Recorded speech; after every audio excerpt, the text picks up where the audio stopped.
So previously, we've taken a look at religious motivation, meaning what are the religious reasons why Western Europeans will eventually make the journey across the Atlantic to settle.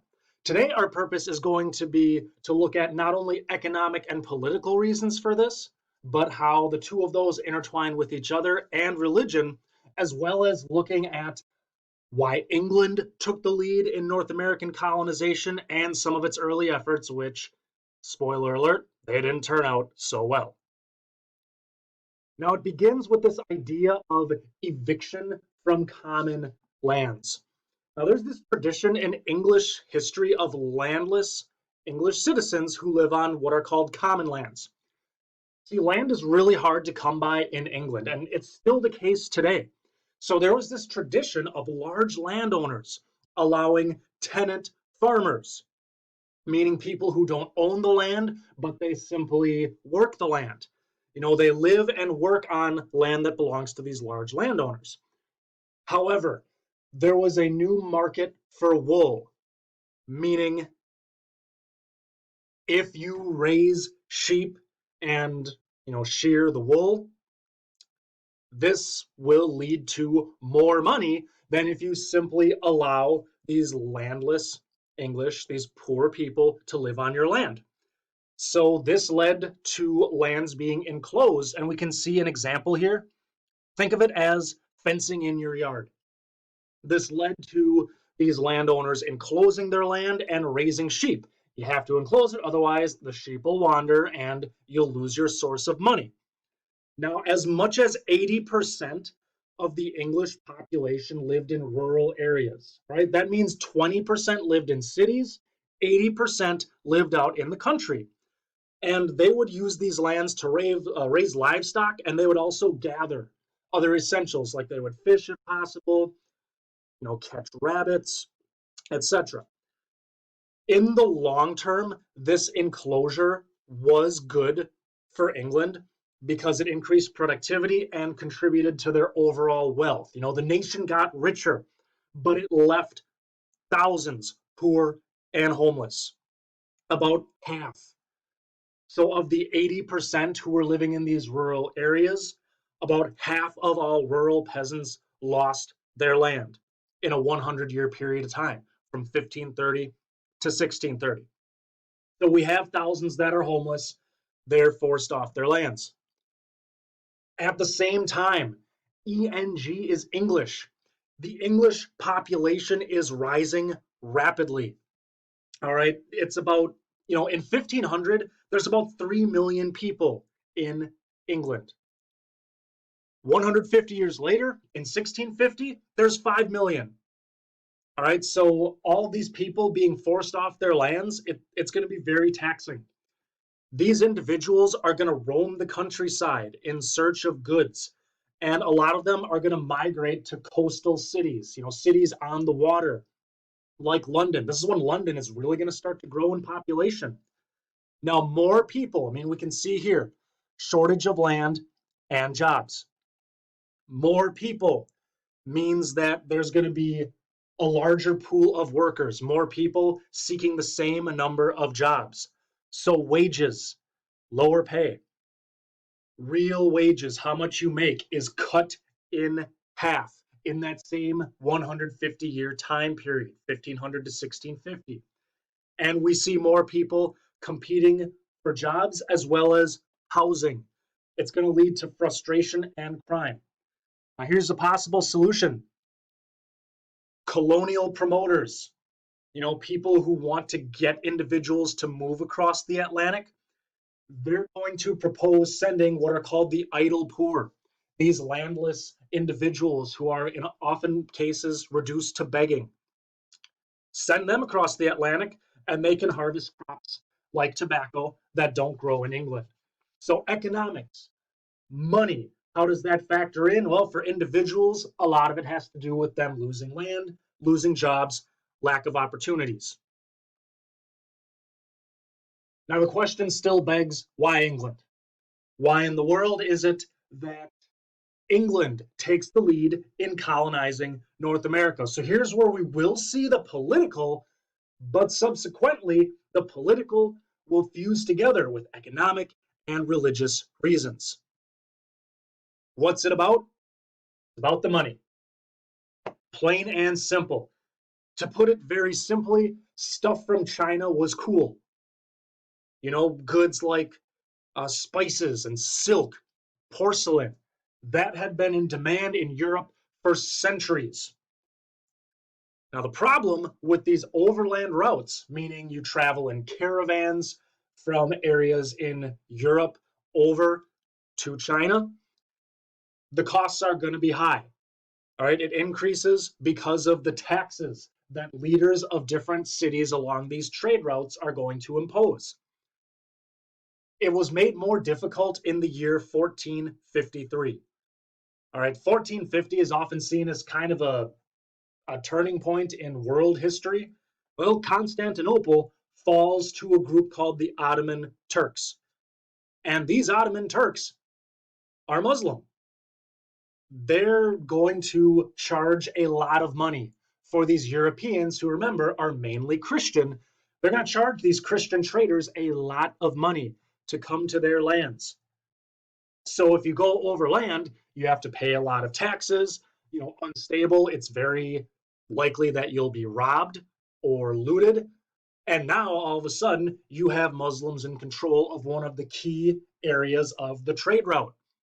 This helps explain why there was this desire to find a different route, you know, to head west, so to speak. It wasn't because they thought the earth was flat. That was, you know, anybody with a brain understood that the earth was flat. You know, they knew that for centuries. It was all about trade and money. Now, when these expeditions are going to begin, because at first these nations, they didn't sponsor voyages directly across the Atlantic.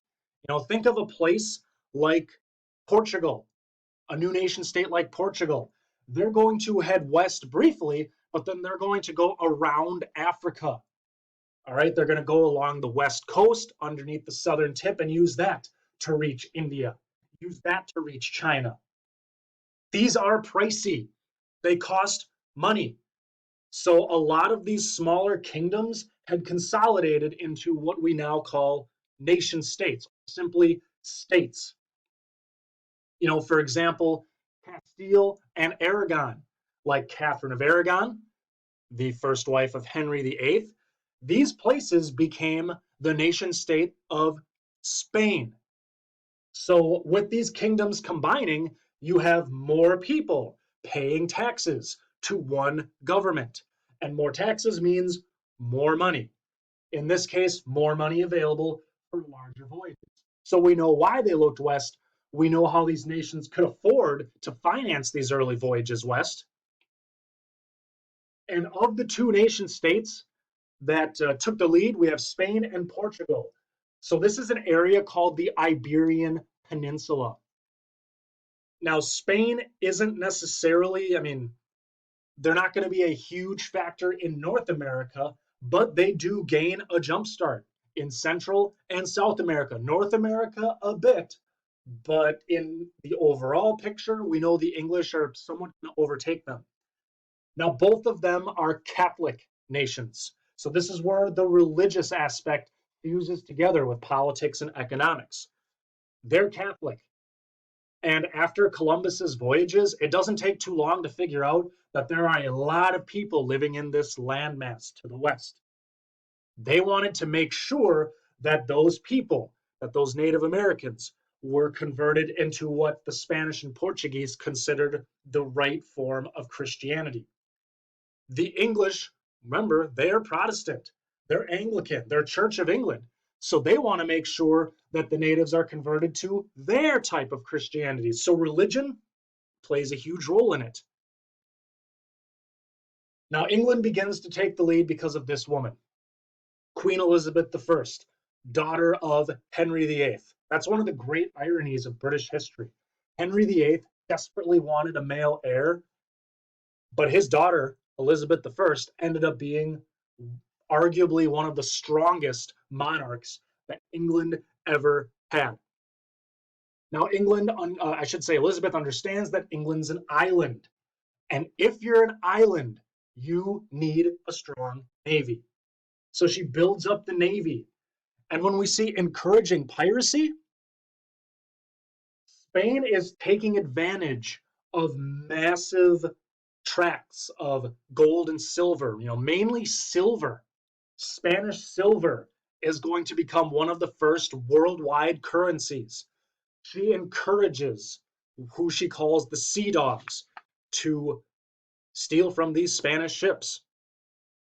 Now, of course, the two nations will go back and forth. Spain has had enough of it. The Armada, that's the way of saying their navy, they tried to invade England in 1588. That's why, in 1492, Columbus sailed the ocean blue. In 1588, the Spanish Armada met its fate. They tried to invade and destroy England through the English Channel, but they're defeated. NA, North America. The long-term consequence is that North America will have English traditions, English government, the English language. You have Spain in control of Middle and South America. There'll be somewhat of a factor in North America, but not much. Spain and even France are absolute monarchies, and England is more democratic. So this plays into the traditions of the United States, plain and simple. So this is how England takes the lead. Now, how successful were they? Well, remember, dates are crossed out. This just gives you an idea of the buildup to the first permanent success, which is Jamestown. First, they tried Canada. Lots of fish to be found off the coast of Newfoundland. Didn't work. Failed miserably. Next, they tried off what's now the North Carolina coast. Then it was called Virginia after Queen Elizabeth. Roanoke. Roanoke was the settlement. Now, the first one was built along kind of long sandbanks and shoals so they'd be protected from the Spanish. But it was terrible soil and difficult to get new supplies based on their location. They had planned to get food from the local Algonquin tribes that were nearby, and the Algonquin were helpful, but their own supplies fell short. I mean, they were running short of supplies. They couldn't help out as much. So the colonists killed the Algonquin leader that winter. The Algonquin fled, so then the food was gone. That was it. They nearly starved. And at the 11th hour, English ships led by this man, Sir Francis Drake, they showed up and brought them home after they had raided Spanish ships in the Caribbean. That's the Spanish plunder. Drake was in the Caribbean raiding Spanish ships, so he used that supplies to ensure that those settlers survived. So if at first you don't succeed, you try again. 2 years later, they made a second attempt. This time they had men and women. Initially, the 100 settlers were only men. Now, all of a sudden, there's economic incentive. Men received stock in the colonies, so any profits that they got from possible mining or other exploits, they'd get a percentage of the profits. Now, Governor White, the leader of the colony, he goes back to England for supplies. And if you have an idea of the dates, he goes back to a nation at war. They can't afford to send any ships back to this colony. So he's delayed because of war with Spain predominantly and other factors. But he shows back up, deserted, gone. Nobody is there. The only evidence of where they were was the word Croatoan carved into a tree. Now, Croatoan was the name of a nearby island as well as the Native American tribe that lived there. But the people who found the word Croatoan refused to go to this nearby island because the waters were dangerously low. All right, it was tough to get to, and they wanted money. All right, they wanted to raid Spanish ships. So keep in mind, at this point, we're 2 decades away from Jamestown, 2 decades away from the first permanent English settlement. The very first attempts at England to colonize this land have resulted in complete and utter failure.